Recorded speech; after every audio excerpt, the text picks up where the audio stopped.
Hello and welcome to Prayag Career Institute's English class. यह video competitive English for competitive exams के लिए है and आज का टॉपिक आजकल इस वीडियो में हम वर्ब को डिस्कस कर रहे हैं, वर्ब के टॉपिक पर बात कर रहे हैं और वर्ब के टॉपिक में ऑक्सिलरी वर्ब्स के विषय में बात कर रहे हैं और ऑक्सिलरी वर्ब्स में आज का टॉपिक है have, the use of have as an auxiliary verb and as a main verb, और उसके बाद पॉसिबल होगा तो इसके साथ the use of do does did भी लेंगे। आज का यह टॉपिक रहेगा। तो आइए बात करते हैं हम हैव के विषय में। हैव की जो फॉर्म्स होती हैं वो प्रेजेंट में has have and simple past में हैड एंड पास्ट पार्टिसिपल में हैड होती है, तो इसकी फॉर्म हैज हैव हैड होती है। Number one, have as an auxiliary.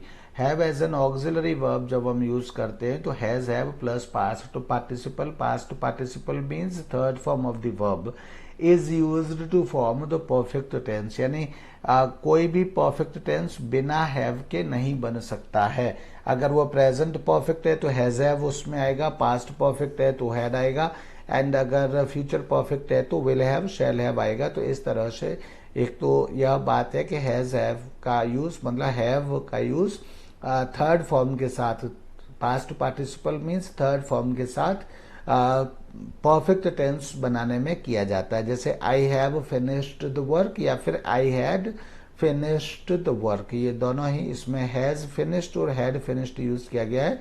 लेकिन फ्यूचर की भी हम बात कर चुके हैं, यहाँ फ्यूचर विल और शैल के साथ उसको यूज करते हैं, तो विल और शैल में वहाँ बात डिस्कस की गई है, इसलिए हम विल और शैल के विषय में बात नहीं की गई है। अदरवाइज कोई भी परफेक्ट टेंस होगा वह बिना हैव के नहीं बनाया जा सकेगा। This is the rule. So सबसे पहला यूज है हैव का कि वह परफेक्ट टेंस बनाने के लिए प्रयोग किया जाता है। Second point is have plus direct object plus past participle. Direct object क्या होता है? डायरेक्ट ऑब्जेक्ट वह होता है जिस पर वर्ब का सीधा रिजल्ट आता है, तो उसको हम डायरेक्ट ऑब्जेक्ट कहते हैं। यहाँ पर डायरेक्ट ऑब्जेक्ट तो have plus direct object plus past participle मतलब third form of the verb का is used in a causative sense. Causative sense का मतलब होता है कॉजेटिव सेंस का मतलब होता है कि सब्जेक्ट कॉज बनता है। उसमें अभी हिंदी का तो टर्म मुझे याद नहीं आ रहा है, कॉजेटिव कारणात्मक, इस तरह से वो एक शब्द होता है, बड़ा अच्छा शब्द है, मुझे फिलहाल नहीं ध्यान आ रहा है, लेकिन इसका मतलब ये होता है कि मतलब सब्जेक्ट कोई कॉज के रूप में, कारण के रूप में काम करता है किसी काम के होने के पीछे, है ना। जैसे so it can be replaced by gate plus direct object plus past participle, यानी कि have plus direct object plus past participle. यहाँ देखिए गेट की जगह पर हैव आया है, ऐसे देखिए गेट की जगह पर हैव और डायरेक्ट ऑब्जेक्ट की जगह पर direct object and past participle और पास्ट पार्टिसिपल, यानी कि ये बाय द वे ये दोनों फॉर्मूला ऊपर नीचे है, लेकिन इनमें कोई अंतर नहीं है। पास्ट पार्टिसिपल डायरेक्ट ऑब्जेक्ट और यहाँ पर गेट है, यहाँ पर हैव है। इसका मतलब यह हुआ कि जो है ये दोनों ही सेंटेंसेस या दोनों ही का स्ट्रक्चर एक है। देखिए get direct object plus past participle और have plus direct object plus past participle, यानी कि third form of the verb. इनका जो सेंटेंसेस बनते हैं इनसे वो एक ही जैसे बनते हैं। देखिए क्या होता है इसमें, यहाँ पर मैं आपको फर्स्ट में एग्जाम्पल्स के थ्रू मैं आपको बताता हूं। जैसे I had my hair cut, तो आई तो यहाँ सब्जेक्ट हो गया, हैड यहाँ हैव और गेट की जगह पर यहाँ हैड हो गया। चूंकि अगर इसका टेंस बदलेगा, हैव तो सिंपल प्रेजेंट हो गया, मतलब एक इन्फिनिटिव फॉर्म हो गई हैव तो, लेकिन अगर यहाँ पास्ट में कहेंगे तो हैड हो जाएगा, प्रेजेंट में कहेंगे तो हैव हो जाएगा एंड फ्यूचर में कहेंगे तो विल हैव या शैल हैव हो जाएगा एंड परफेक्ट कंटिन्यूअस में कहेंगे तो आई हैड बीन हैविंग हो जाएगा। तो इस तरह से यहाँ सिंपल पास्ट में कही गई ये बात, इसलिए हैड हो गया। हैड के बाद माई हेयर, ये डायरेक्ट ऑब्जेक्ट हो गया ये।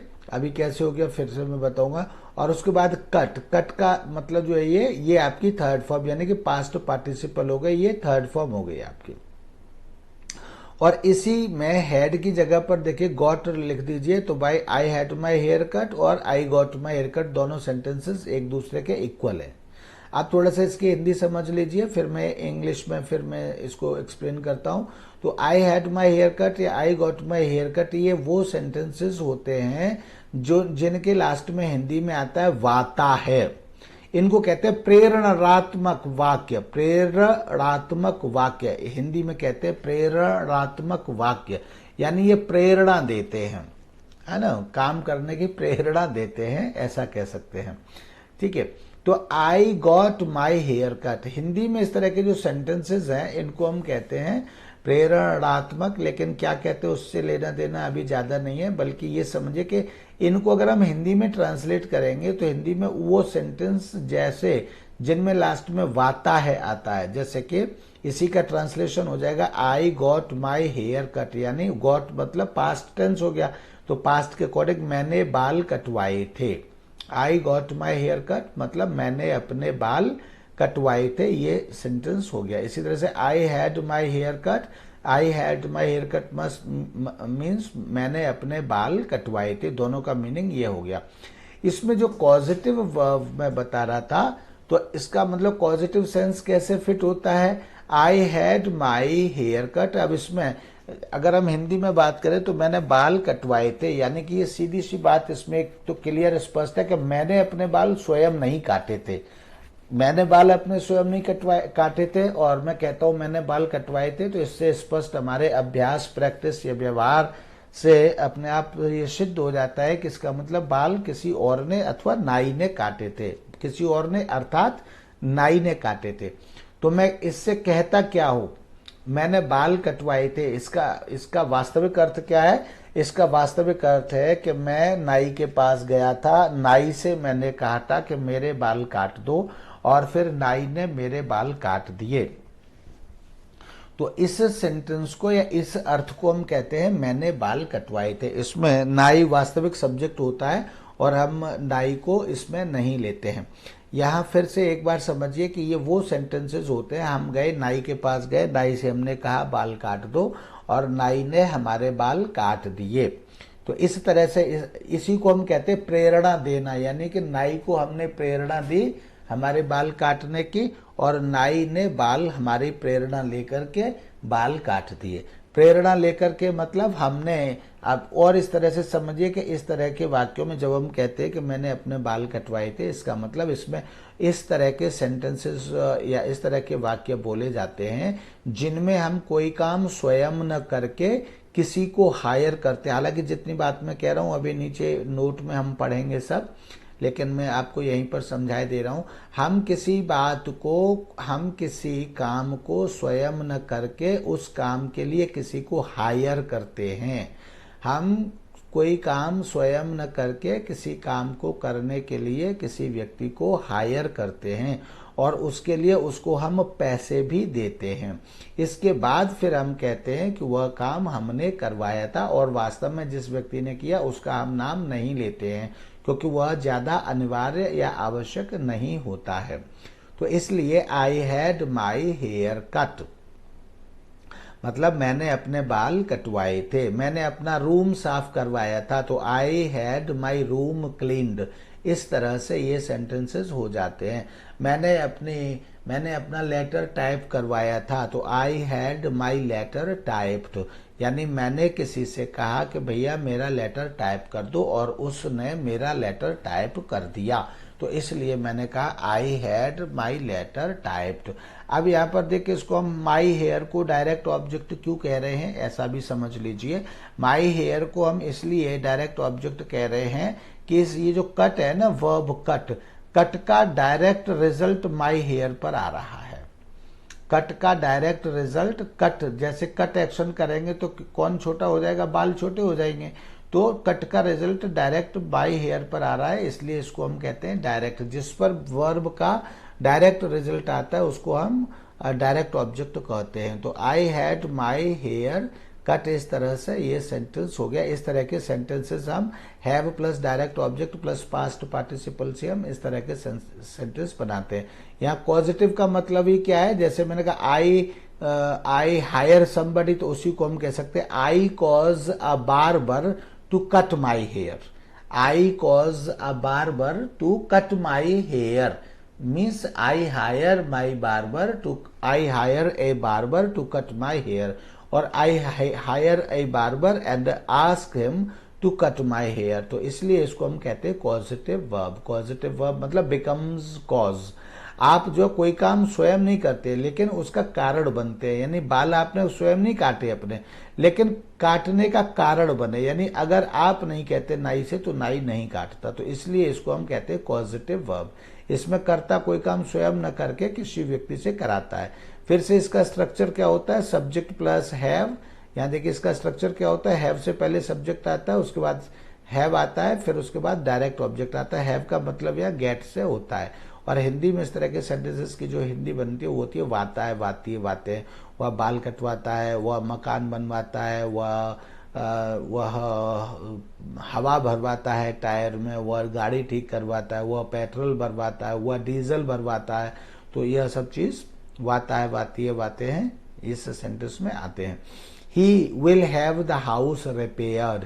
यहाँ he will have the house repaired मतलब वह मिस्त्री से कहेगा भैया मेरा मकान रिपेयर कर दो, और फिर मिस्त्री रिपेयर कर देगा।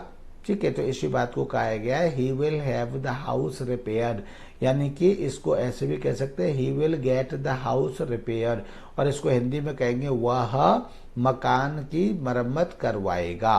कैसे कहेंगे, ही वह, फिर द हाउस मकान की, और रिपेयर्ड मरम्मत करवा, और विल से क्या हो जाएगा, गागेगी, तो वह अपने मकान की मरम्मत करवाएगा। इस तरह से हो जाता है। ये जो यहाँ जो ऑब्जेक्ट आता है डायरेक्ट ऑब्जेक्ट जिसको हम कहते हैं, ये वास्तव में रिपेयर्ड का ऑब्जेक्ट होता है, लेकिन ये इससे पहले आता है। ये इससे पहले क्यों आता है ये भी थोड़ा सा समझ लीजिए, क्योंकि यहाँ पर ये वास्तव में third form of the verb की तरह ना काम करके पार्टिसिपल या एडजेक्टिव की तरह काम कर रहा होता है, इसलिए पहले यहाँ नाउन आता है और उसके बाद यहाँ पर ये आपका third form of the verb आती है। So he will have the house repaired means he will get the house repaired, यानी वह अपने मकान की मरम्मत या अपने घर की मरम्मत करवाएगा। यहाँ पे नोट देखिए, note A, have plus direct object plus past participle, यानी हैव के साथ direct object plus past participle में यहाँ पे क्या है, नोट में आप पढ़िए आप।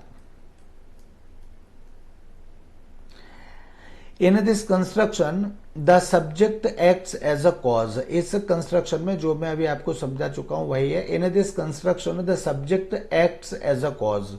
सब्जेक्ट यहाँ पर एक कॉज के रूप में मतलब एक्ट करता है, व्यवहार करता है, नॉट एज अ डूअर, या ये वास्तव में डूअर, डूअर मीन्स वास्तव में काम करने वाला नहीं होता।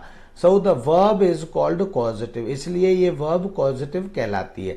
बट किंतु by plus doer is not mentioned, जैसा कि मैंने कहा कि बार्बर का नाम हम नहीं लेते हैं, नाई का नाम नहीं लेते हैं, तो इसी तरह से but by plus doer is not mentioned, लेकिन इस तरह के सेंटेंसेस में जैसे बाई बार्बर इस तरह से नहीं कहा जा सकता है या कहा जाता है, बिकॉज क्योंकि इट इज ऑब्वियस इनफ, क्योंकि यह स्पष्ट है, टू बी इन्फर्ड मतलब ये अपने आप लोग, जैसे मैंने अभी कहा था, व्यवहार से लोग जानते हैं, आदत से जानते हैं, सिस्टम से जानते हैं, तो इसलिए चूंकि ये जिस तरह का सेंटेंस है उस तरह के सिस्टम से अपने आप पता लग जाता है कि आपने कोई काम किससे करवाया होगा। जैसे मैं मकान बनवा रहा हूं तो ऑफकोर्स मिस्त्री ही बना रहा होगा, मैं कपड़े सिलवा रहा हूं तो ऑफकोर्स टेलर ही सिल रहा होगा, मैं अपना इलाज करवा रहा हूं तो सर्टनली डॉक्टर ही कर रहा होगा। तो इससे अपने आप जो हम सेंटेंसेस बोलते हैं तो उसका डूअर कौन है अपने आप पता लग जाता है सेंटेंस से, इसलिए बाई प्लस डूअर कह करके, मतलब by doctor, by a mason, by a teacher, by a driver, हम ऐसे सेंटेंस नहीं कहते हैं। इसके बाद है Mary had her hair done. यहाँ पर देखिए अगर हम इस तरह से कहेंगे Mary had her hair done, यानी कि इसका मतलब है बाई अ हेयर ड्रेसर, इसका अपने आप इसका मतलब ये निकाल लिया जाएगा। Mary had her hair done यानी कि मैरी ने अपने बाल बनवाए, तो बनवाए किससे, बाई अ हेयर ड्रेसर, यानी कि हेयर ड्रेसर ने बनाए।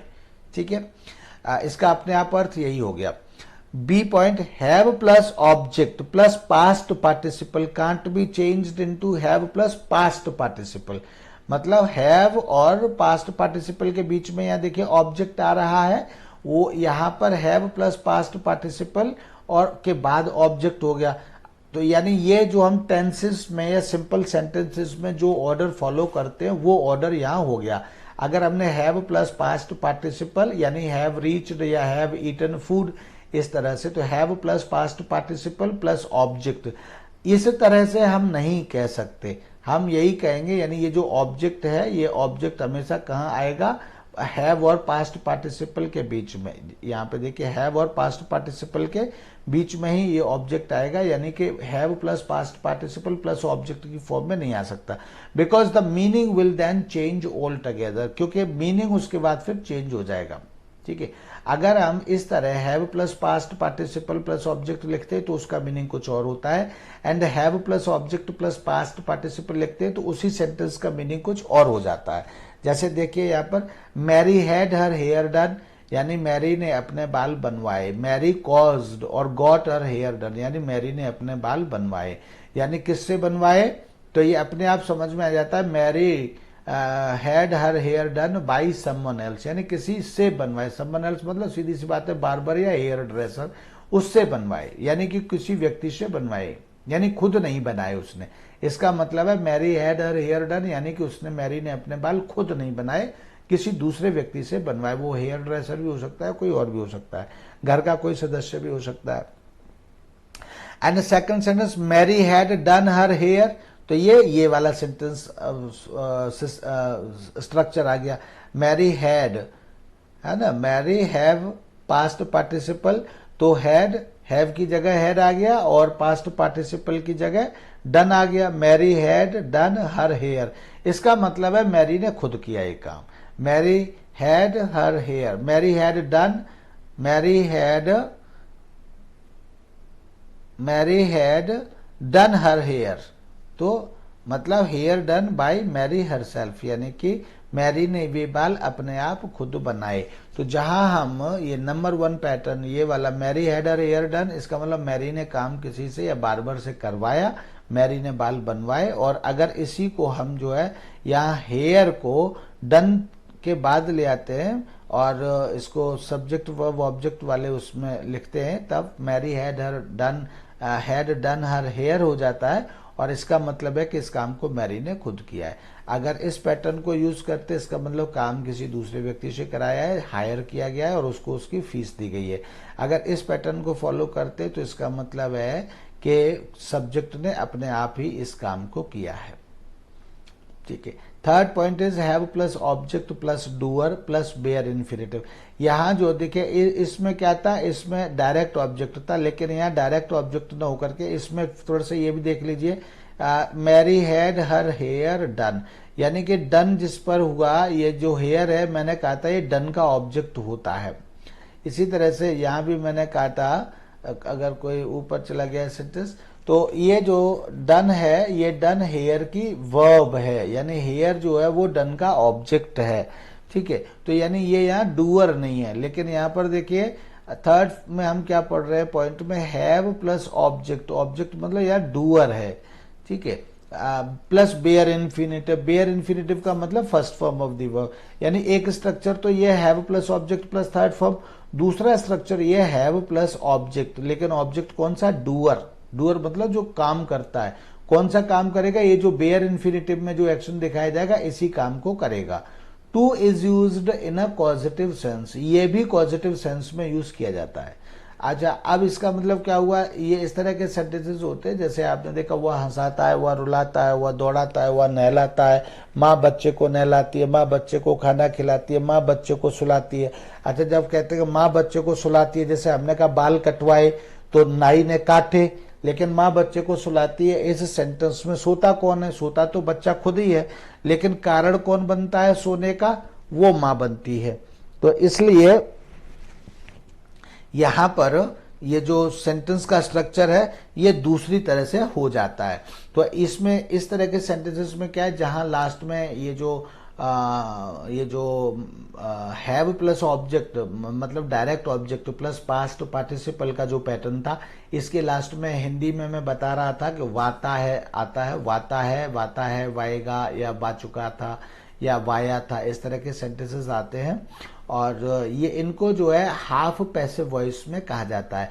लेकिन ये जो सेंटेंसेस होते हैं हैव प्लस ऑब्जेक्ट डूअर, ये जो होते हैं ये भी पॉजिटिव होते हैं और इनको एक्टिव वॉइस में कहा जाता है। दूसरी बात, अगर हिंदी ट्रांसलेशन की बात करें तो इनमें वर्ब के साथ, जैसे यहाँ वाता है आ रहा था, वैसे ही यहाँ पर वर्ब के साथ हमेशा आता है, अगर हिंदी में हम करेंगे तो।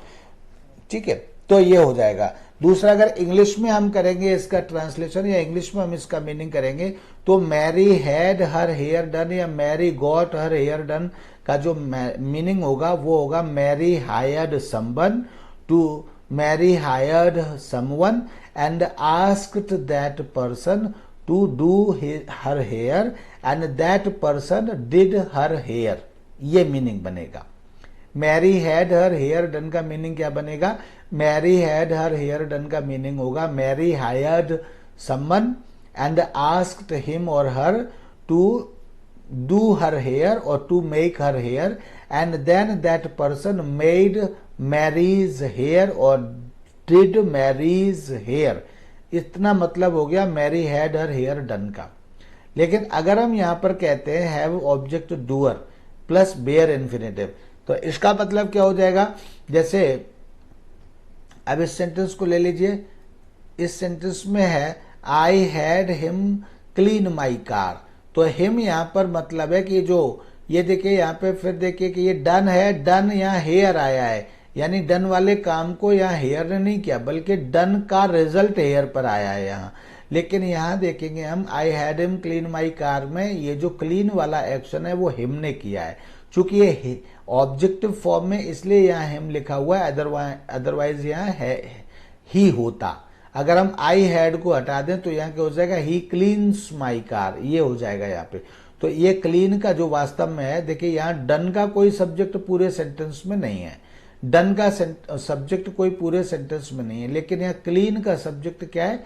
क्लीन का सब्जेक्ट यहाँ हिम होता है, तो इसलिए यहाँ इसको ऑब्जेक्ट और डूअर कहते हैं, ऑब्जेक्ट डूअर कहते हैं इसलिए यहाँ पे इसको। तो I had him clean my car का मतलब हो जाता है I forced him to clean my car.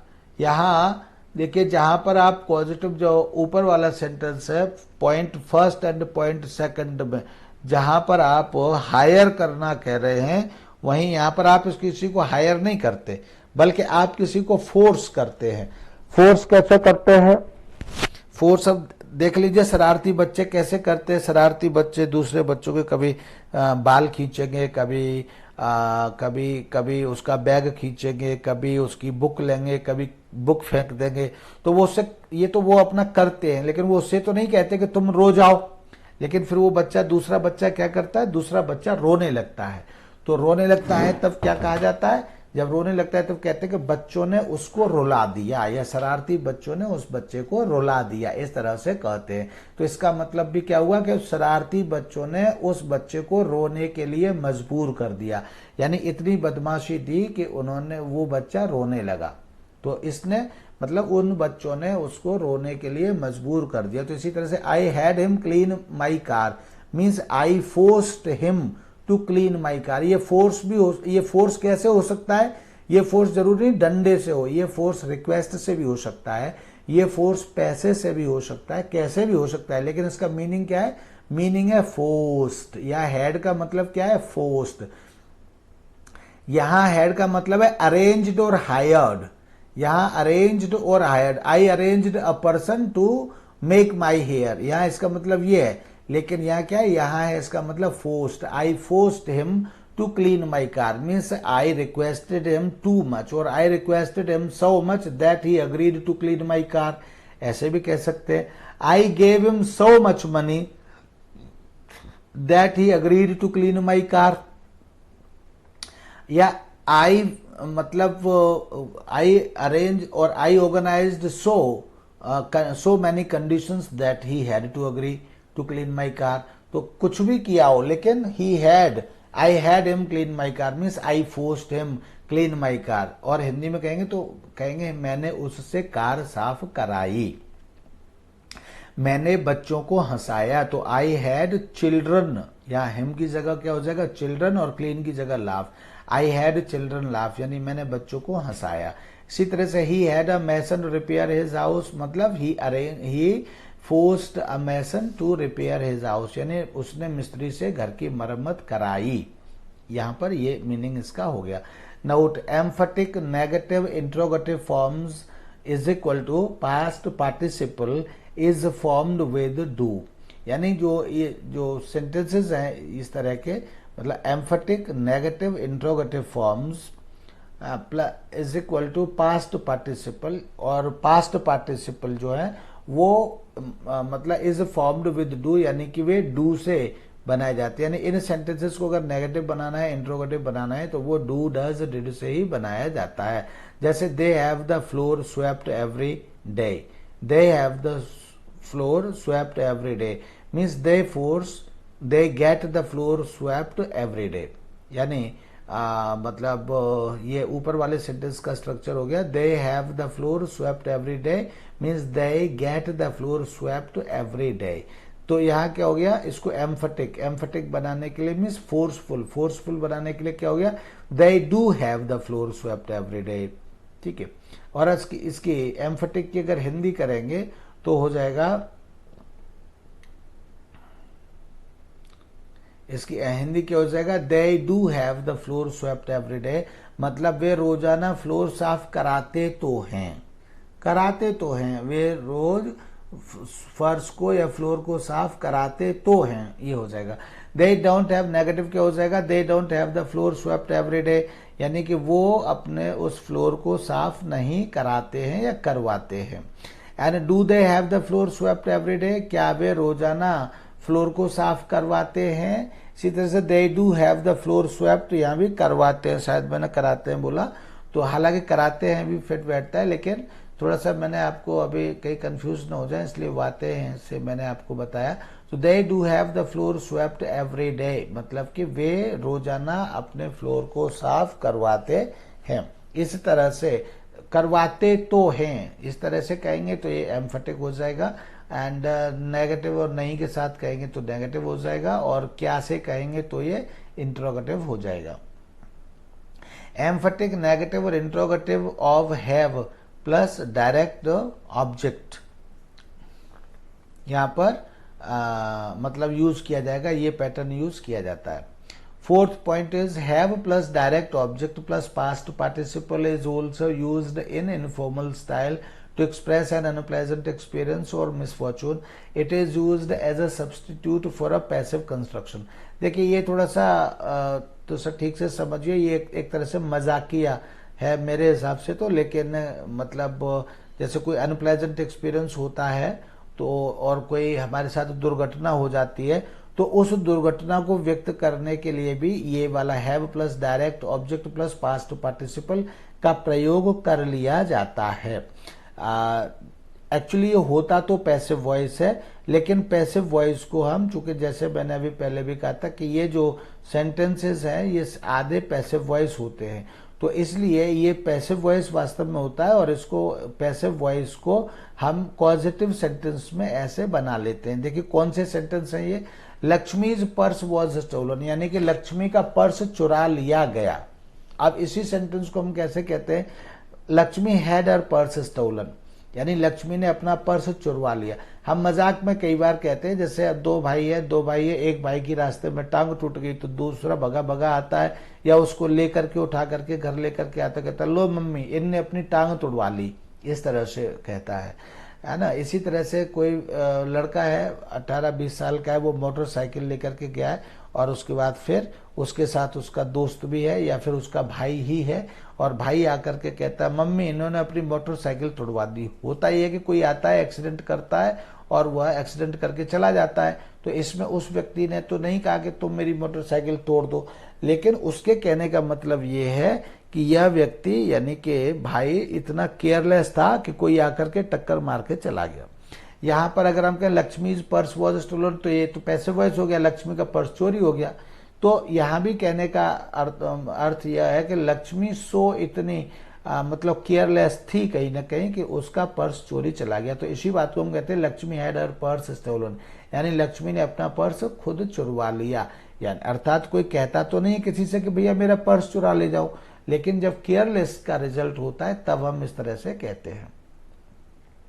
तो इस तरह के भी सेंटेंसेस, ये कोई ऑफिशियल और सही तरीका नहीं है कहने का, लेकिन चूंकि अनप्लेजेंट एक्सपीरियंस है और अनप्लेजेंट एक्सपीरियंस को पैसिव वॉइस में हम यहाँ कहते हैं। वास्तव में इस तरह के सेंटेंसेस पैसिव वॉइस में कहे जाते हैं। His pen was stolen, his pen was broken, इस तरह से सेंटेंस कहे जाते हैं। हिज मनी वॉज स्टोलन, इस तरह से कहे जाते हैं, लेकिन उनको थोड़ा सा फनी वे देने के लिए या फिर एक साफ सुथरा तरीका देने के लिए हम कई बार इस तरह का मतलब Lakshmi had her purse stolen, इस वाले पैटर्न को हम इस तरह से यूज कर लेते हैं।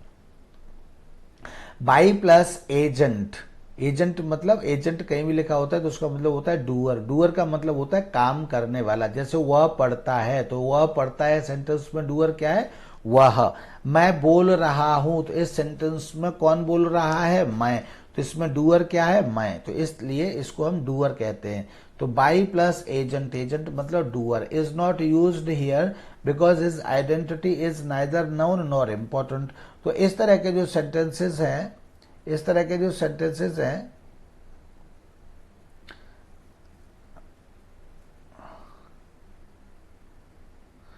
इसमें ये क्या आ गया, आ गया, आ गया, आ गया, इसको हटाते हैं। हाँ देखिए अब इसको, तो ये इस तरह के जो सेंटेंसेस हैं इनमें डूअर बाई प्लस एजेंट यानी किसने काम किया, ये इसमें नहीं लिखा जाता है। इज नॉट यूज्ड मतलब यह प्रयोग नहीं किया जाता है हियर बिकॉज, क्योंकि his identity is neither known, क्योंकि एक तो उसकी आइडेंटिटी पता नहीं है, दूसरा ये नॉर इम्पोर्टेंट, और ना ही वह उसकी आइडेंटिटी महत्वपूर्ण, ना ही पता है और ना ही उसकी आइडेंटिटी यहाँ पर महत्वपूर्ण है।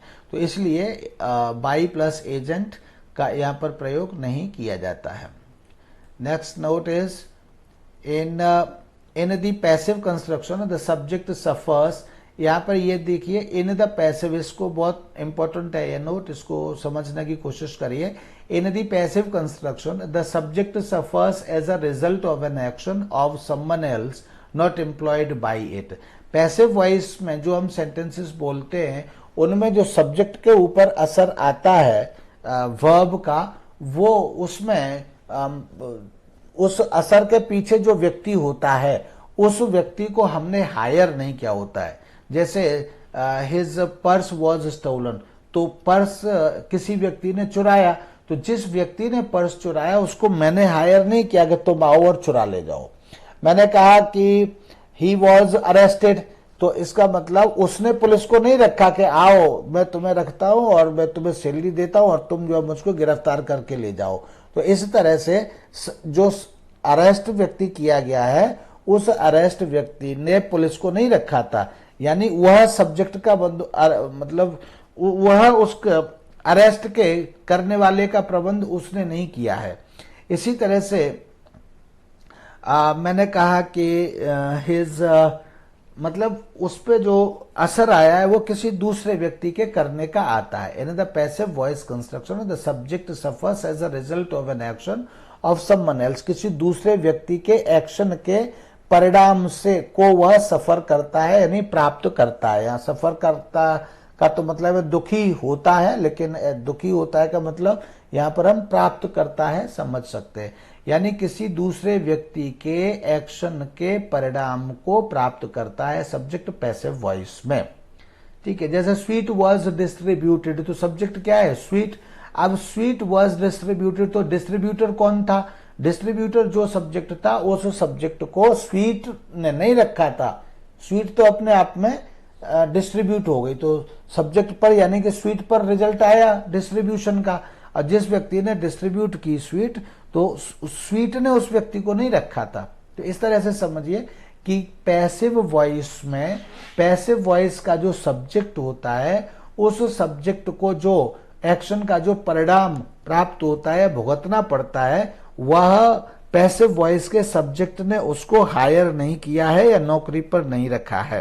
लेकिन इन दी पॉजिटिव कंस्ट्रक्शन जिसमें हमने कहा कि वह बाल कटवाता है, वह मकान बनवाता है, वह पत्र लिखवाता है, वह घास कटवाता है, वह मकान तोड़वाता है, वह मलबा उठवाता है, सड़क बनवाता है, तो ये क्या है, ये सब पॉजिटिव कंस्ट्रक्शंस है। तो इन पॉजिटिव कंस्ट्रक्शंस में, in the positive construction the subject suffers, जो सब्जेक्ट होता है suffers as a result of an action, वो किसी ऐसे एक्शन के रिजल्ट को प्राप्त करता है, ऑफ समवन एल्स, किसी ऐसे व्यक्ति के एक्शन के रिजल्ट को वह प्राप्त करता है, एम्प्लॉयड और allowed to do something for it. ठीक है, मतलब वो उसने ही उसको रखा होता है। जैसे वह बाल कटवाता है तो वह शब्द, वह सब्जेक्ट कौन है, वह क्या प्राप्त करता है, कटे हुए बाल। तो उसे जो रिजल्ट, उसके कटने का रिजल्ट प्राप्त हुआ कि उसके बाल छोटे छोटे हो गए, तो ये उसको कब प्राप्त हुआ, इसके लिए उसने आदमी को ऑर्डर दिया था, आदमी को उसने हायर किया था, या आदमी को उसने एम्प्लॉय किया था। तो इस अर्थ को समझिए। वह मतलब वह बच्चों को पिटवाता है, तो बच्चे पिटे, तो वह को रिजल्ट प्राप्त हुआ।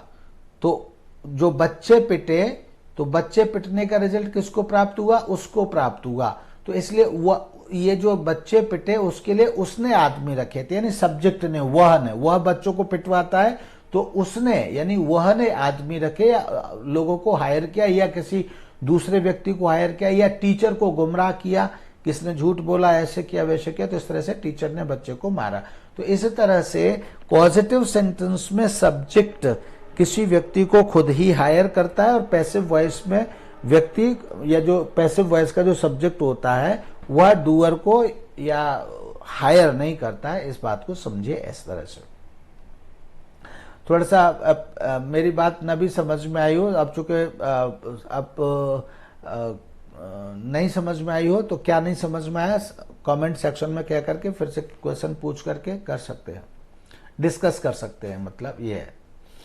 Fifth point is had better plus bare infinitive, infinitive without to. Bare infinitive का मतलब होता है infinitive without to, is used to give advice, यानी सलाह देने के लिए had better plus bare infinitive. Bare infinitive मतलब first form of the verb, बिना टू के। इन्फिनेटिव विदाउट टू को हम first form of the verb कहते हैं, बेयर इन्फिनेटिव कहते हैं। तो had better plus bare infinitive is used को यूज किया जाता है एडवाइस देने के लिए। जैसे यू आर वेरी इल, तुम बहुत बीमार हो, you had better stay in bed, अच्छा होता कि तुम बेड में ही रहते। शी इज वेरी थिन, वह बहुत दुबली पतली है, she had better eat well, अच्छा होता कि वह अच्छा हो, या अच्छा होता कि वह ठीक से खाना खाए।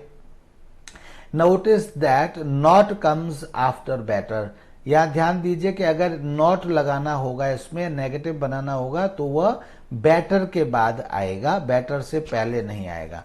जैसे you had better not smoke, यानी अच्छा हो कि तुम स्मोक ना करो, you had better not smoke. ठीक है, इसी तरह से sixth sentence is, sixth point, have plus object plus bare infinitive means want wish like, यानी have plus object plus bare infinitive, bare infinitive मतलब first form of the verb का अर्थ जो है यहाँ पर वांट विश और लाइक भी होता है। वांट विश और लाइक किसका अर्थ होता है, हैव का, इस हैव का अर्थ होता है, इस हैव का, इस हैव का अर्थ होता है वांट विश और लाइक। जैसे for example, I will have you do the work quickly, I will have you do the work quickly का मतलब होता है I want you to do the work quickly, मतलब मैं चाहता हूं कि तुम जल्दी से काम करो। सो आई will have you to do the work quickly means I want you to do the work quickly, ये मतलब होता है। Second sentence, would you have me believe you, would you have me believe you means do you want me to believe you, means do you want that I should believe you, तो do you want me to believe you, क्या तुम चाहते हो कि मैं तुम पर भरोसा करूं, so do you want me to believe you। would you have me believe you का मतलब do you want me to believe you, ये हो जाता है, मतलब क्या तुम चाहते हो कि मैं तुम पर भरोसा करूं।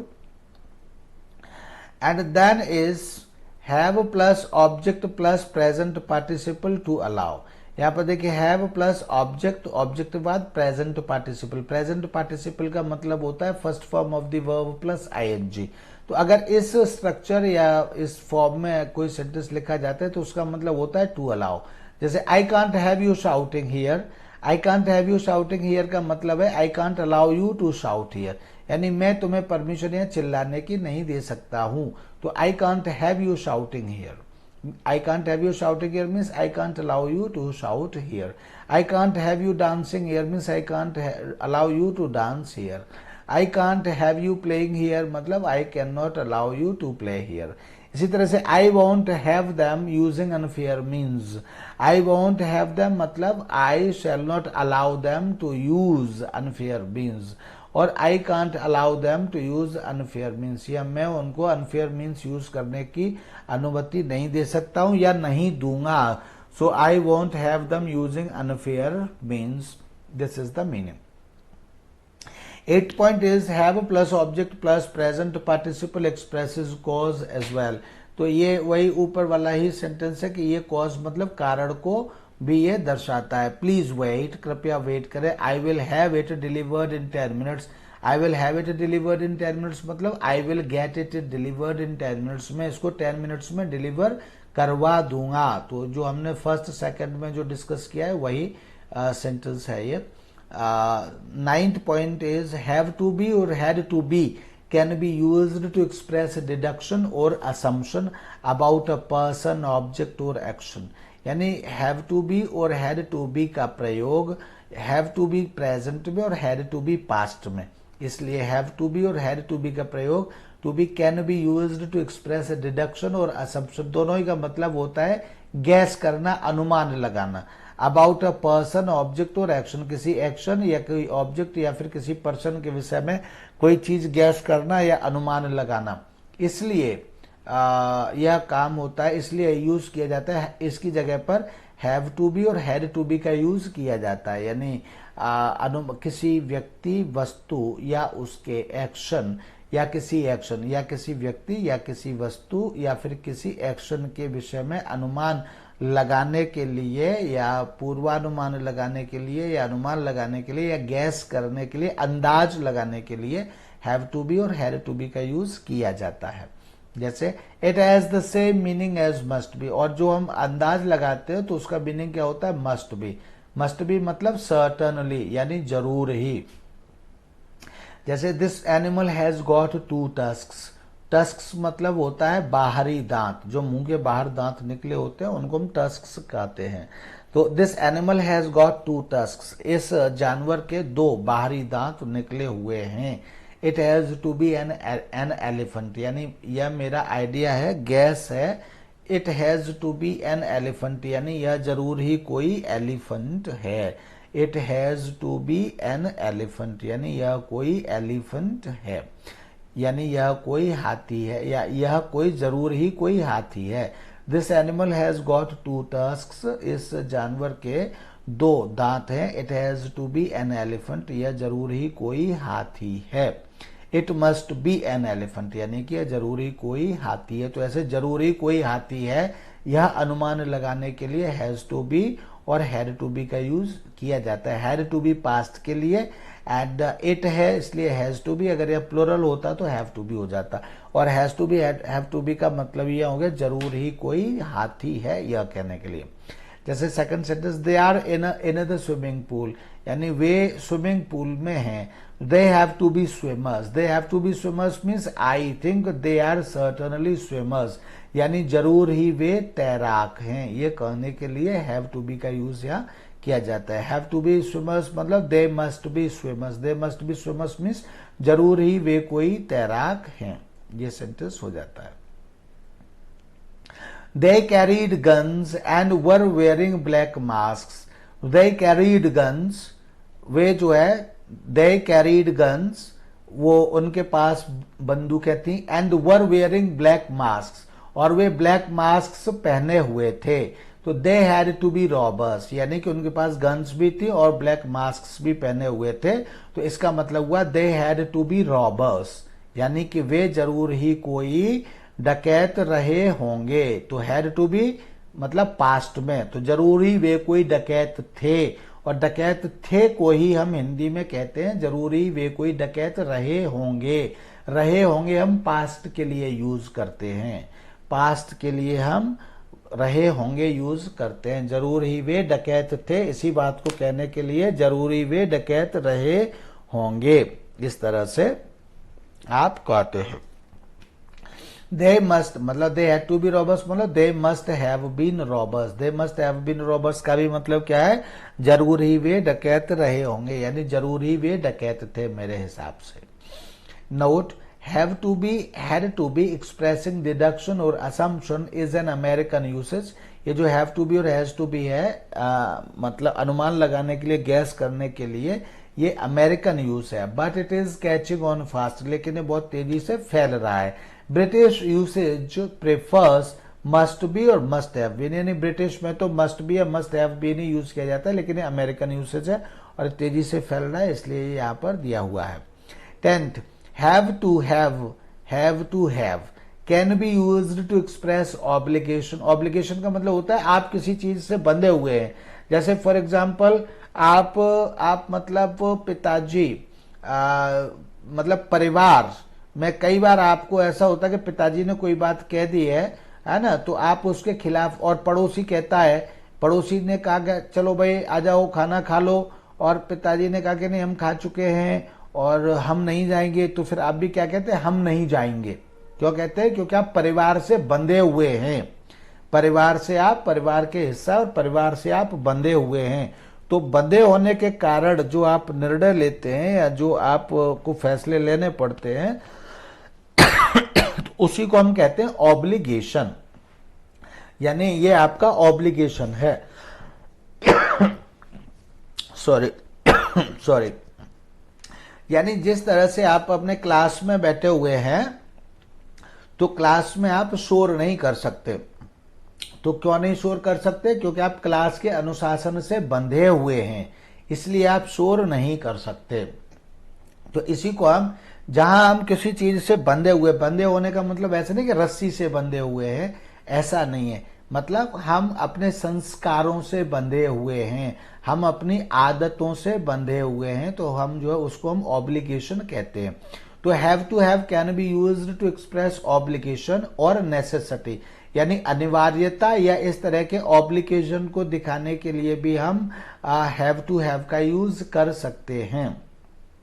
ठीक है, जैसे कोई व्यक्ति मेरे सामने 10 का नोट पड़ा हुआ है और मैं उसको पहले तो उठाना नहीं चाहता हूं, है ना, ईमानदारी से बंधा हुआ हूं, उसके बाद फिर चलो मैं उठा लेता हूं, तो फिर मैं उसको अपने पास नहीं रखता हूं, मुझे जहां भी मिला है, स्कूल में मिला है तो मैं प्रिंसिपल ऑफिस में ले जा करके दे देता हूं, या फिर मुझे घर में मिला है तो मैं घर के बड़े को दे देता हूं, रास्ते में मिला है मुझे तो मैं मंदिर पे चढ़ा देता हूं अगर कहीं कुछ नहीं मिलता है तो, या पिताजी से सलाह लेता हूं क्या करना है।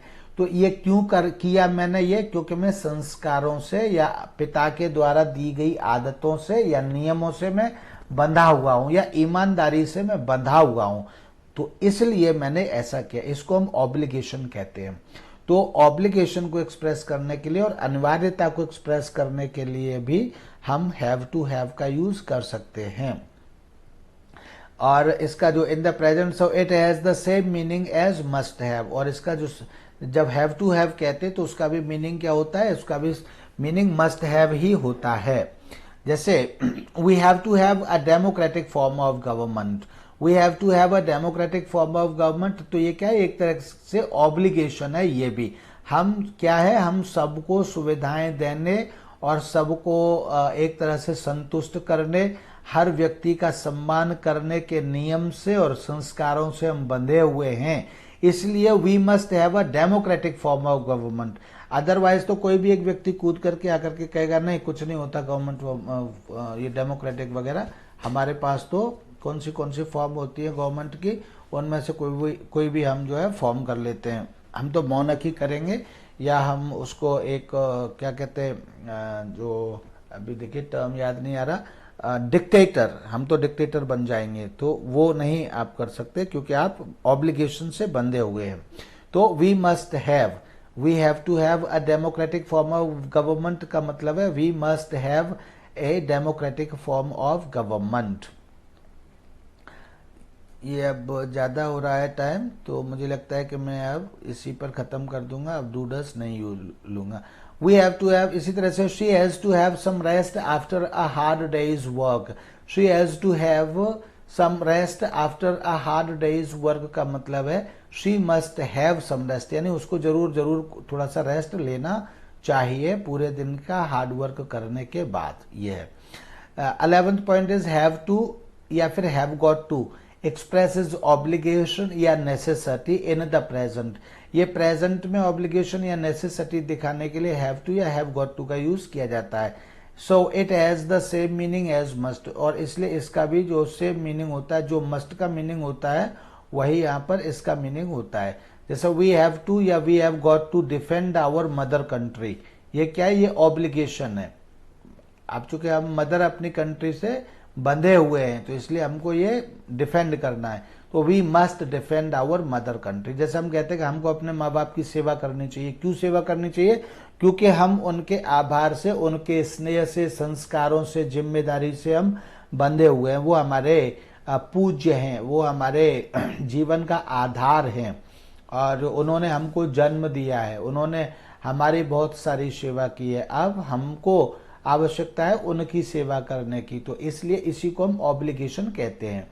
तो we must defend our mother country, मतलब ये जरूर जरूर जरूर जरूर करना ही चाहिए, हमको अपनी मदर कंट्री को डिफेंड करना ही चाहिए। यानी अगर आप मस्ट का मतलब है या हैव टू हैव का मतलब है, या हैव टू हैव जब हम कह रहे हैं, हैव टू या हैव गॉट टू कह रहे हैं और उसका मीनिंग मस्ट है, तो इसका मतलब है कि ये सर्टनली आपके लिए नेसेसरी है, और अगर नहीं करते हैं तो आप अपने कर्तव्यों का निर्वाह नहीं कर रहे हैं और एक तरह का पाप कर रहे हैं। वी हैव टू या we have got to produce more food, ये क्या है, ये नेसेसिटी है। यानी ये ऑब्लिगेशन नहीं है लेकिन नेसेसिटी है, क्योंकि अगर हम इतना, हमको ज्यादा से ज्यादा फूड यानी भोजन उत्पादन करना है या करना चाहिए, ऐसे भी कह सकते हैं, या करना ही है, तो ये इसका मतलब हम ऑब्लिगेशन तो ये नहीं है लेकिन हम ये नेसेसिटी है। नेसेसिटी ये है कि सपोज करिए मुझे नौकरी करना है, पैसे कमाना है, तो अगर मैं नहीं कमाऊंगा तो मेरा परिवार भूखा नहीं मर जाएगा, तो इसलिए मुझे पैसे कमाने ही कमाने हैं, तो इसको ही हम नेसेसिटी कहते हैं। We must produce more food, यही उसका मतलब है। हैव टू और have got to construction is the more usual in spoken English, ये जो स्पोकन इंग्लिश में ये ज्यादा यूज किया जाता है, ये बात यहाँ पर कही जाती है। हैड टू या had got to is used to express obligation और necessity in the past. Have to have वहां हम प्रेजेंट में नेसेसिटी और ऑब्लिगेशन के लिए यूज कर रहे थे, यहाँ हैड टू और हैड गॉट टू इसको हम पास्ट के ऑब्लिगेशन या नेसेसिटी को एक्सप्रेस करने के लिए यूज करते हैं। Since must does not have a past form, क्योंकि मस्ट की कोई पास्ट फॉर्म, प्रेजेंट में तो मस्ट होती है लेकिन मस्ट की पास्ट फॉर्म नहीं होती, इसलिए भी हैड टू या हैड गॉट टू का यूज करना मस्ट की जगह पर जरूरी हो जाता है। It is used as the past form of must, और इसलिए हैड टू या हैड गॉट टू ये मस्ट की पास्ट फॉर्म के रूप में भी यूज की जाती है, एंड हैव टू की पास्ट फॉर्म के लिए भी यूज की जाती है। जैसे I had to take a taxi to go home yesterday, अब यहाँ मस्ट की तो मस्ट तो होता नहीं है पास्ट में, तो I had to take a taxi, इसका एक तो ये मीनिंग भी हो सकता है, या हिंदी में कहते भी है कि मुझे टैक्सी लेनी पड़ी थी, एक तो ये भी मीनिंग हो गया। और I had to take a taxi English में कहेंगे तो it became so necessary to take me taxi that I could not avoid, क्योंकि ये बहुत आवश्यक हो गया था टैक्सी लेना, उतना आवश्यक हो गया था कि मैं इसको अवॉइड नहीं कर सकता था, इसलिए मैंने टैक्सी ली, ये अर्थ भी इसी का निकलता है। तो I had to take a taxi to go home yesterday, कल मुझे घर जाने के लिए टैक्सी लेनी पड़ी थी, ऐसे भी कह सकते हैं यहाँ पर। तो ये एक तरह का मस्ट हो गया, मस्ट का पास्ट यूज हो गया। नोट गोटा, ये आजकल हम लोग गोटा यूज काफी करते हैं, तो gotta is a short form of I have got to, जैसे I have got to go, तो आई गॉट अ गो जिस तरह से कहा जाता है, तो I have got to used in American English, ये अमेरिकन इंग्लिश में ज्यादा यूज किया जाता है। तो I have got to go at once को कहते हैं got a go at once, got go at once मतलब I have got to go at once. तो ये एक तरह का इनफॉर्मल यूज है और अमेरिकन इंग्लिश का। It can be used in colloquial style. Colloquial style का मतलब होता है आम बातचीत की भाषा। जैसे अरे कहाँ जा रहे हो, इस तरह से हमने बात की, तो ये क्या है, ये कलोक्वियल स्टाइल है। तो कलोक्वियल स्टाइल में हम इसको यूज कर सकते हैं, अदरवाइज हमको ये यूज नहीं करना चाहिए। रिटर्न और स्पोकन में अगर हम कहीं किसी बड़े के सामने फॉर्मली बोल रहे हैं तब हम उसको यूज नहीं कर सकते। But it is avoided in written English, लेकिन रिटर्न इंग्लिश में यह अवॉइड की जाती है। Next point is have as a main verb. चूंकि अब हैव का हम लर्न कर रहे हैं और डिस्कस कर रहे हैं, तो इसलिए हम हैव को यहाँ पर मेन वर्ब की तरह यहाँ पर हम यूज कर रहे हैं। तो इसको भी हम देख लेते हैं, have as a main verb. तो have as a main verb, have is a transitive verb. चलिए मैं have as a main verb थोड़ा सा कल दूसरे उसमें लेता हूं, क्योंकि अब इसमें ज़्यादा हो जाएगा, तो मैं इसको यहीं पर रोक रहा हूं। I am sorry. And have as a main verb को हम यहीं पर कल हम देखेंगे, दूसरे वीडियो में हम have as a main verb को देखेंगे। आज के लिए यहीं तक। Thank you, bye bye. इसको प्रिपेयर करिए, लर्न करिए। Thank you, bye bye.